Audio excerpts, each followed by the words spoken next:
Praise the lord. ಪ್ರಿಯರಾದ ದೇವ ಮಕ್ಕಳೇ, welcome to ಮುಂಜಾನೆ ಮುತ್ತು ಕಾರ್ಯಕ್ರಮ. ಪ್ರಿಯರಾದ ದೇವ ಮಕ್ಕಳೇ, ದ ವಿಂಡ್ ಬ್ರಿಂಗ್ಸ್ ರೇನ್ ಎಂಬುದಾಗಿ ನಾವು ಕೇಳುತ್ತಿದ್ದೇವೆ. ಹೌದು, ನಮ್ಮ ಭಾರತ ದೇಶದ ಹವಾಮಾನದ ಕುರಿತಾಗಿ ಅಥವಾ ವಾಯುಗುಣದ ಕುರಿತಾಗಿ ನಾವು ಓದುವಾಗ ನಮಗೆ ತಿಳಿಯುವ ಒಂದು ವಿಷಯವೇನೆಂದರೆ, ಭಾರತದಲ್ಲಿ ಜೂನ್ನಿಂದ ಸೆಪ್ಟೆಂಬರ್ವರೆಗೂ ಬೀಸುವ ಮಾನ್ಸೂನ್ ಮಾರುತಗಳು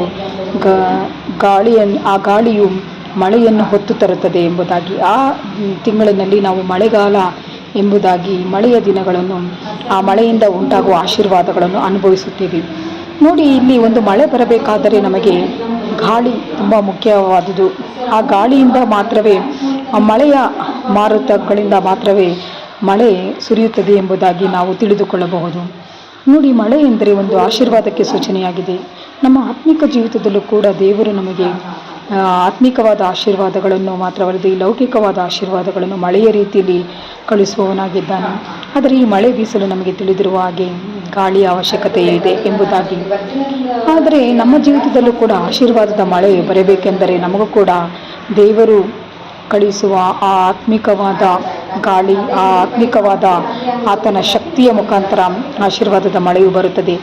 ಆದರೆ ನಾವು ಸತ್ಯವೇದದ ಒಂದು ವಿಷಯವನ್ನು ನೋಡುವಾಗ ಅಲ್ಲಿ ದೇವರು ನಮಗೆ ವಾಗ್ದಾನ ಮಾಡುತ್ತಾರೆ. 2 ಅರಸುಗಳು 3ನೇ ಅಧ್ಯಾಯ 17ನೇ ವಾಕ್ಯದಲ್ಲಿ, ಗಾಳಿ ಮಳೆಗಳು ಕಾಣದಿದ್ದರೂ ಇದು ನೀರಿನಿಂದ ತುಂಬುವುದು ಎಂಬುದಾಗಿ.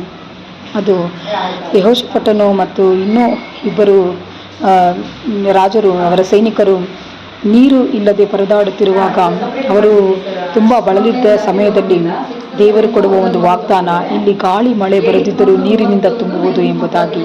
ಹೌದು, ನಾವು ಗಾಳಿ ಬೀಸಿದರೆ ಮಾತ್ರ ಮಳೆ ಬರುತ್ತದೆ ಎಂಬುದಾಗಿ ನಮ್ಮ ನಿರೀಕ್ಷೆ, ನಮ್ಮ ನಂಬಿಕೆ ಆ ರೀತಿ ಇರಬಹುದು. ಆದರೆ ದೇವರು ನೋಡಿ, ಅಸಾಧ್ಯವಾದ ಸಮಯದಲ್ಲೂ ಕೂಡ ಅದನ್ನು ಸಾಧ್ಯವನ್ನಾಗಿ ಮಾಡಿಸಲು ಶಕ್ತನೆ ಎಂಬುದಾಗಿ. ಅದೇ ರೀತಿ ಆತನು ಆ ಸ್ಥಳವನ್ನು ನೀರಿನಿಂದ ತುಂಬಿಸಿ ಅಲ್ಲಿ ಆಶೀರ್ವದಿಸುತ್ತಾನೆ ಎಂಬುದಾಗಿ.